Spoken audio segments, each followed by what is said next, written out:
साथियों, आज 6 अगस्त को हम हिरोशिमा दिवस मनाते हैं। द्वितीय विश्व युद्ध के 6 साल की आखिरी दौर में 1945 को आज ही के दिन संयुक्त राज्य अमेरिका का एक fighter plane Enola day B-29 नामक हवाई जहाज ने लिटिल बॉय नामक एक परमाणु बम को हिरोशिमा के ऊपर गिरा दिया गया। जापान का एक बहुत बड़ा शहर था हिरोशिमा। और 3 दिन के बाद संयुक्त राज्य अमेरिका ने फिर द फैट मैन नामक एक और बम को नागासाकी शहर के ऊपर गिरा दिया। 6 अगस्त को हिरोशिमा और आसपास के 70,000 लोग गुजर गए और आगामी 4 महीने के अंदर 76,000 लोग और गुजर गए। उन्हें तमाम तरह के जलने के कारण और अन्य बीमारियां और तमाम शारीरिक दिक्कतों के साथ और साथ साथ भूख और कमजोरी और अन्य बीमारियों के कारण ये सब मर गए। नागासाकी में जो बम गिराया गया उसके कारण करीब 80,000 लोग मर गए। लेकिन बहुत सारे लोग मानसिक मनोवैज्ञानिक बीमारियों के साथ आजीवन झेलते रहे। हिरोशिमा और नागासाकी मानव इतिहास के 2 काले धब्बे हैं और काले अध्याय हैं। मानव समुदाय ने इससे बहुत बड़ी सीख पाई। सन 1964 में हिरोशिमा में पीस फ्लेम मॉन्यूमेंट करके एक स्मारिका खड़ी कर दी गई और लोग वहां जाते हैं और हिरोशिमा और नागासाकी में गुजर गए लोगों के याद करते हैं। दुनिया में बहुत सारे देशों ने कभी भी अणु बम ना बनाने का निर्णय लिया। भारत, जिसे इस घटना के सिर्फ 2 साल बाद आज़ादी मिली, भारत ने भी निर्णय लिया कि हम लोग कभी भी अणु बम नहीं बनाएंगे। लेकिन 1974 में पोखरण में इंदिरा गांधी की सरकार की अनुमति से परमाणु बम का विस्फोट किया गया और उसके बाद से भारत न्यूक्लियर नेशंस की सूची में आ गया। और फिर 1998 में जब अटल बिहारी वाजपेयी की सरकार थी, फिर से पोखरण में परमाणु बम विस्फोट करके वो प्रयोग किया गया। और 1 वर्ष बाद 1999 में भारत ने एक नियम बनाया, एक पॉलिसी बनाई कि नो फर्स्ट यूज, यानी हम कभी परमाणु बम का पहला प्रयोग नहीं करेंगे। इसका मतलब कोई दूसरा हमारे ऊपर अणु बम फेंकेगा तो हम उसके बाद उसका उपयोग करेंगे, चाहे हम पहले यूज करें या बाद में।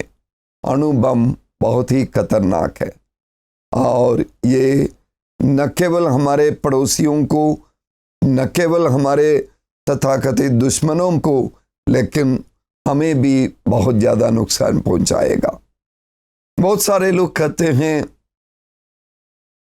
अणु शक्ति को हम पॉजिटिव तरीके से, सकारात्मक तरीके से प्रयोग कर सकते हैं और इसीलिए परमाणु ऊर्जा संस्थानों को खड़ा करने की बात करते हैं।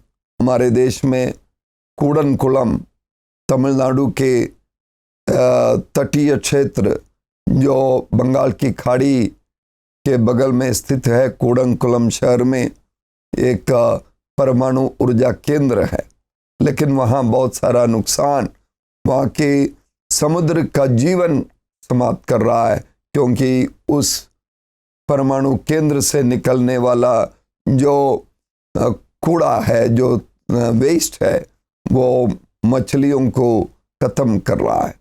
चेरनोबिल जो सोवियत यूनियन में 1986 में वहाँ लीकेज हुआ, बहुत सारे लोग मर गए, लाखों लोगों को वहाँ से हटाना पड़ा।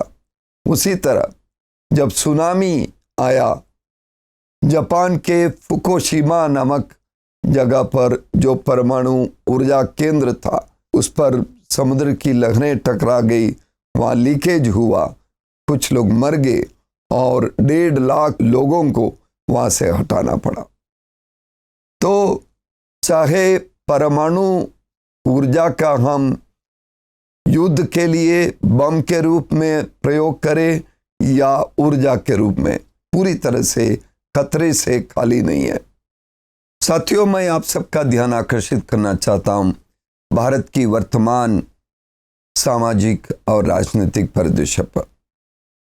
पिछले दिनों हम लोगों ने देखा, पिछले 3 महीनों से मणिपुर जल रहा है, क्योंकि मणिपुर में बहुत सारे लोगों के दिमाग में हिरोशिमा जल रहा है। नफरत, घृणा, एक समुदाय के लोग दूसरे समुदाय के प्रति अपने दिमाग में नफरत भरी सोच रख रहा है और एक समुदाय दूसरे समुदाय को समाप्त करना चाहता है। और इस लड़ाई में 142 लोगों का नरसंहार हुआ।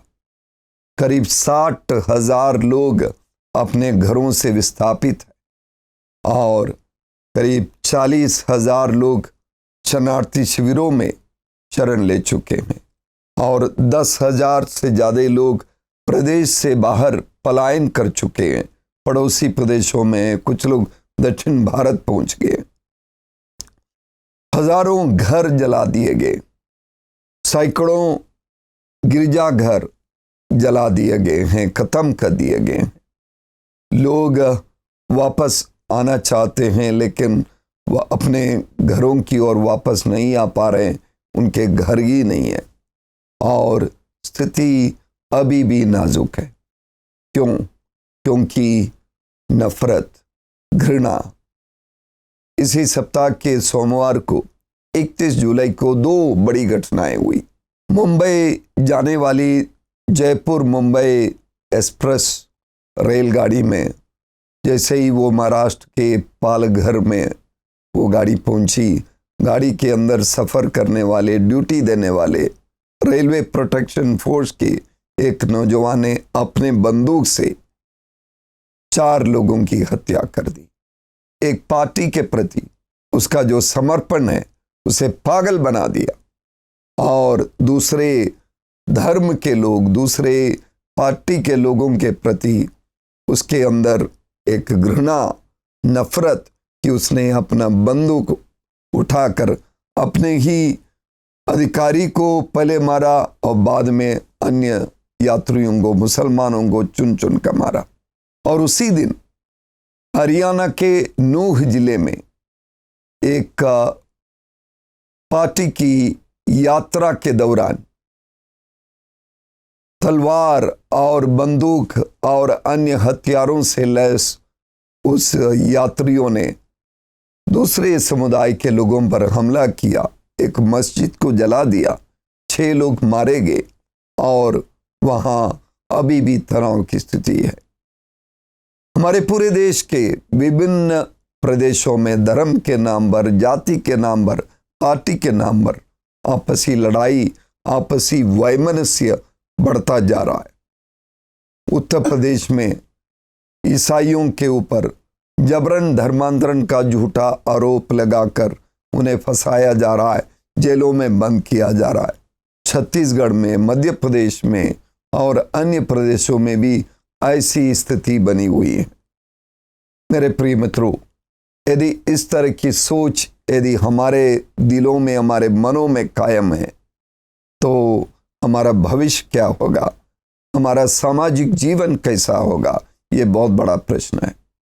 इस तरह की सोच से हम कैसे बच सकते हैं? इस तरह की सोच की क्या इलाज है? नफरत का इलाज बस प्रेम है। प्रेम से हम इस बुराई को, इस बीमारी को, इस पागलपन को ठीक कर सकते हैं। प्रेम करिए, प्रेम लीजिए, प्रेम दीजिए। और ये जो वर्चस्व की सोच है, ये इसके बदले एक समावेशी सोच की जरूरत है। सांप्रदायिकता की, संकीर्णता की, संकुचित सोच के बदले सबको अपनाने की दृष्टि हम रखें। ऐसा व्यवहार करें कि दूसरों के हित के लिए, अन्य लोगों की भलाई के लिए हम कार्य करें। गोस्वामी तुलसीदास ने धर्म की बहुत अच्छी परिभाषा दी है। परहित सरिस धर्म नहीं भाई, पर पीड़ा सम नहीं अदमाई। दूसरों के हित के बातें सोचे, दूसरों को पीड़ा पहुंचाने वाली हर बात से हम परहेज रखें, उसे दूर रहें और धैर्य के साथ इस तरह की सोच रखने वालों का मुकाबला करें, उन्हें समझाएं, प्रेम से समझाएं। प्रेम के माध्यम से घृणा भरी इस दुनिया को जीते और फिर से कभी किसी भी प्रकार के हिरोशिमा या नागासाकी हम में से किसी के मन में ना हो, हमारे समाज में ना हो, ऐसा संकल्प ले। नमस्कार।